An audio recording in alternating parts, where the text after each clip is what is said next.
siyabonga ayanda konke lokho kwenzayo umkhulu.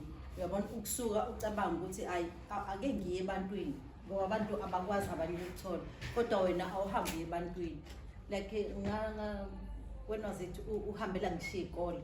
Uyabona leyo nto akunalutho ethi lakho kufanele ukhiphe wena uhambe usuke eThekwini uze ezikoleni ngoba uyazi ukuthi kunenidi abantwana bayafuna ukungena kwi-acting nabadala njalo.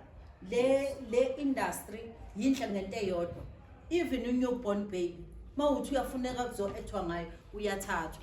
Ugogo na 79 makuwukuthi u-right angakwazi uku-act uya-acta. Nababona uMampinga washona be-acta, akunawo ukuthi hayi suna 60 hamba o-retire. Thina sicishe sifane nephalamende. So siyabonga kakhulu.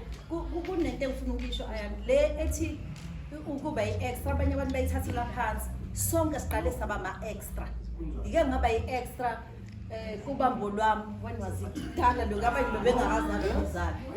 Ngiyabona ngise office kaBheka. Uya understand ukuthi suka lapho uhamba ukuthi nokubekezela ukuthi uzirespecte wena, urespecte ne-industry kuyona, urespecte nawo wonke umuntu.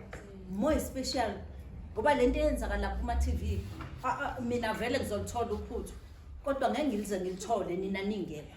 Thina sohola ngani nani meningena kwi-industry yazini ukuthi asizukuchomela abantu sizoluke sihambule nje ebantwini njenga umfowethu la uNuba niyamazi ukuthi unjani kodwa kufanele ukuthi ngaba akasathinteki kodwa uyinto kanoma ngabe ubani yabona ngoba izinga lakhe seliphezulu kodwa ngenxa ukuthi unokuhlonipha abantu irespect no-discipline kubaluleke kakhulu. Ayikho ungayaphi uye njengoba deshani ukuba ukwenza i-listening ulalele makukhulunywa nawe kwi-respect lo kuba discipline you will go far.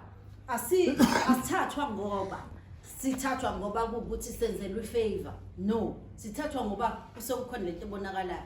Another thing eyokugcina ungathi mawubona umuntu evela kaningi TV bese ucanga ukuthi naye usuke efail ama-audition amaningi kusho ukuthi kube nenhlanhla ukuthi ayithole leyo phathi ngaleso sikhathi. Omunye umuntu asethi unenhlanhla akazi ukuthi ushayeke kangakanani kodwa ngenxa yokuthi uyazi ukuthi kule industry ngeke ukuthi kufuneka ingane no 13 years bese kuya mina ngimdala kangaka.